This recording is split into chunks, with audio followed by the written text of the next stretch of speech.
What's up everyone, it's Vivi and we're back to some Crash Nitro-Fueled for short, alright? Let's go with that. Crash Team Racing Nitro-Fueled, I believe, is a mouthful. Alright, the point is, with the announcement of online mode in Crash Nitro-Fueled, well, there's two things I want to cover. One being shortcuts, and two, hidden techniques. Shortcuts, okay, what about them, dude? What's the big deal? Shortcuts are shortcuts, sure. Intended shortcuts, I mean. Careful. The thing is, Crash Team Racing was known for having either glitched shortcuts or just unintended, pretty much game-breaking. Shortcuts in CTR originally ranged from easy to hard, or you know what, to completely broken hard, or call it extreme difficulty.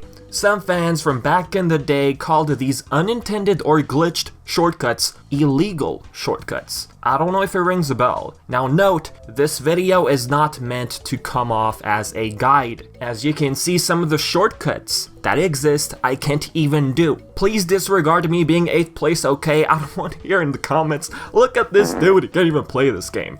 Alright? Disregard 8th place. This is purely an example video, just to get a point across. The shortcuts which I failed to completely do, well, two things about those. It's hard, duh, it's self-explanatory, and two, should I even go with the term pros? CTR pros? Or skilled people in Crash Team Racing? Or Crash Nitro-Fueled? I mean, those people, I'd say they're able to pull these off. But really, they would fail from time to time, at least once, right? This one, this broken shortcut, which I can't even do, for example, at Papu Papu Pyramids, why would anyone even bother with this one? Especially online mode. Hello? Here, Oxide Station. There's a shortcut where you ride on the rails. You drive in reverse direction of the track afterwards. Now Vivi, if these glitched, unintended, or illegal shortcuts are difficult, why are you even concerned about this? Like, of course they're gonna get rid of these for online mode especially,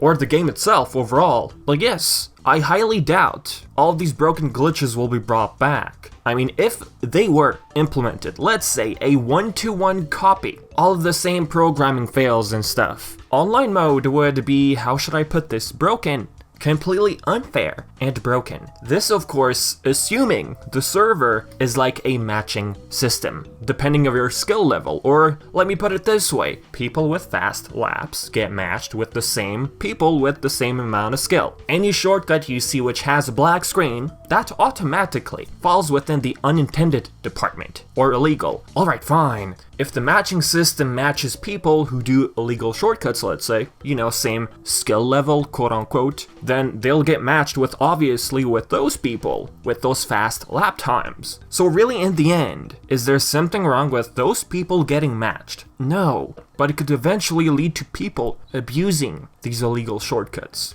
leaving newcomers who have absolutely no idea about the shortcuts to get stranded in a deserted lobby room. But I could be wrong here. We don't even know what the servers look like, alright? It could maybe not be a matching system, you know, just random players showing up. But even random is scary. Imagine racing against someone who abuses these broken shortcuts. Long story short, folks, I think I got the point across. Beenox, the developer behind Crash Nitro-Fueled, will surely patch at least 90% of these broken pathways. Why 90%? I mean, it's simply possible that Crash Nitro-Fueled will still have a few exploits, either old or new. Crash Insane Trilogy, for example, I don't know the exact glitches, but surely from what I've been reading online, there are still a few. Now Beenox, if they get rid of 90% of these illegal shortcuts, am I going to be mad about it? Mad as in, hey, they're not being faithful. I won't be mad, because Crash Team Racing on PS1, it's PlayStation 1 we're talking about, guys, don't forget. People took advantage of its programming. Now we're talking about advanced tech. Now here's the thing, yes, we are talking about a more powerful console, I mean 20 years later, but we are in an era of patches and updates. So obviously, Crash Nitro-Fueled, don't expect it to run 100% clean. I am waiting to see at least one or two glitch here and there. I'm sure something's gonna pop up. back in the day, we didn't have patches. Developers made sure they tried their best to make the games non-glitchy. If a glitch occurred, people would blame that on the programming. Something they just, I guess, couldn't fix or forgot. But yeah, games back in the day didn't have patches and stuff. They ran, let's just say, less glitchy than the games we have today.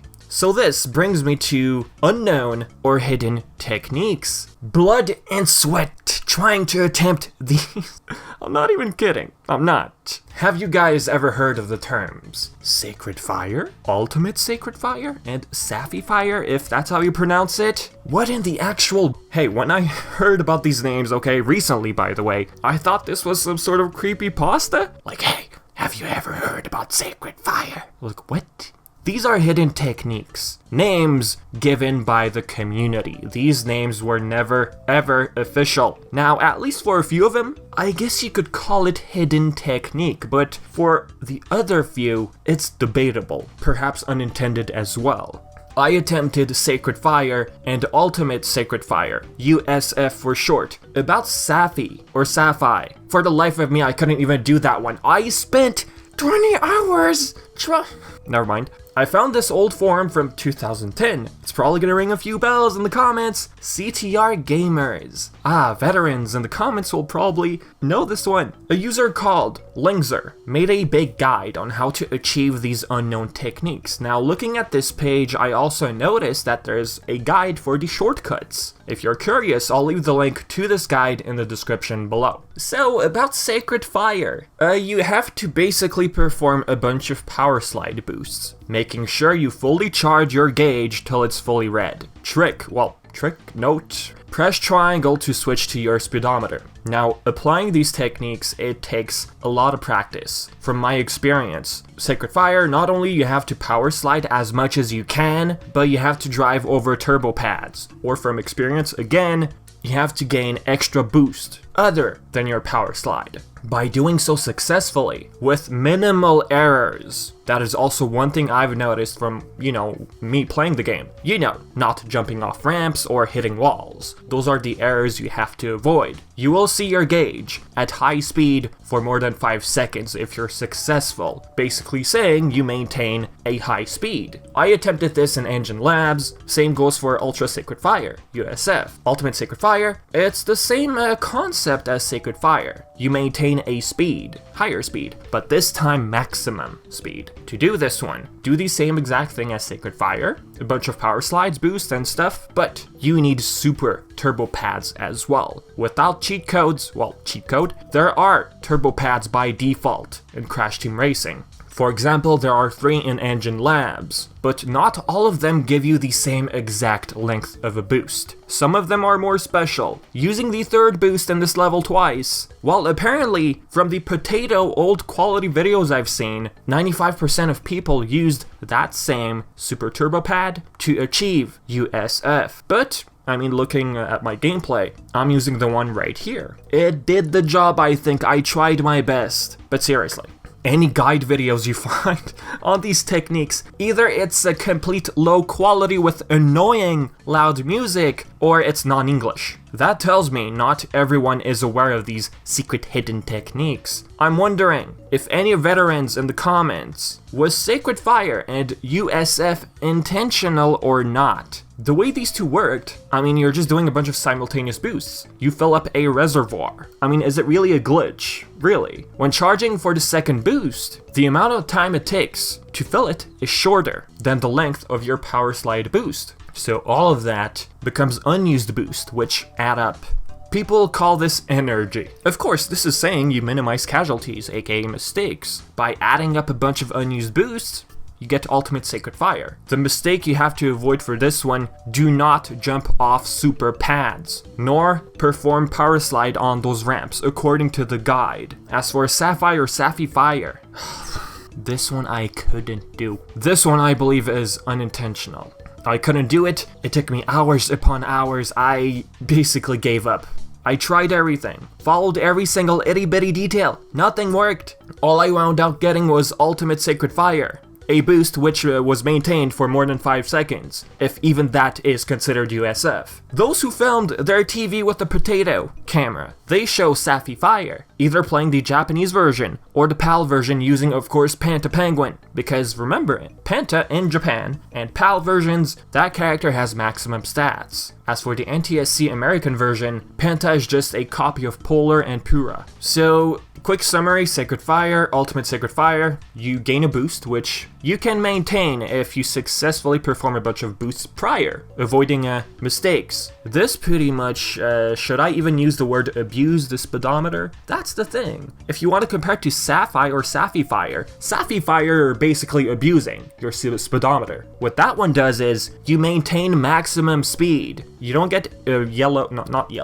fire from your engine. You get white smoke. But like I said, I wasn't able to achieve it. So now I'm wondering, if this is so hard to achieve in the original, do you honestly believe this will be brought back to Crash Nitro-Fueled? I mean, comparing consoles and different types of programming, I doubt. What would you say about it? I'm really curious. As for the cheat codes, I believe not all of them will be brought back, just like Spyro Reignited Trilogy. There are apparently still some cheats people have to discover. I don't know, Pollyann liked this tweet. But that's beyond the point. Unlocking characters in Crash Nitro-Fueled. Maybe that cheat will remain. As for Super Turbo Pads, I mean, how would it work online, let's say? You play a cheat. If, let's say, you create your own match and stuff, you choose your track, is that cheat going to work in any level you choose online? I don't know. I don't know. Would they do that, really? It'd be weird. But as for the other modes, Super Turbo Pads cheat, I mean, who knows, really? But anyways, guys, I think I've said enough for this video, so now it's your turn. What do you think of the illegal shortcuts? Do you believe that all of them will get patched, or do you believe Beenox will intentionally leave some in? Same goes for those hidden techniques, at least for Sacred Fire and Ultimate Sacred Fire. But anyways, guys, with that being said, wait a minute. From all of the videos I've seen, I think this is one of the few videos which talk about Sacred Fire in English. I could be wrong, maybe there's an English video out there. There probably is. If there is, there's no commentary, there's nothing. And I was honestly surprised, and I thought, okay, I'll just talk about it a little and see if people are aware of this. But anyways, I've been Vivi, and thank you so much for watching.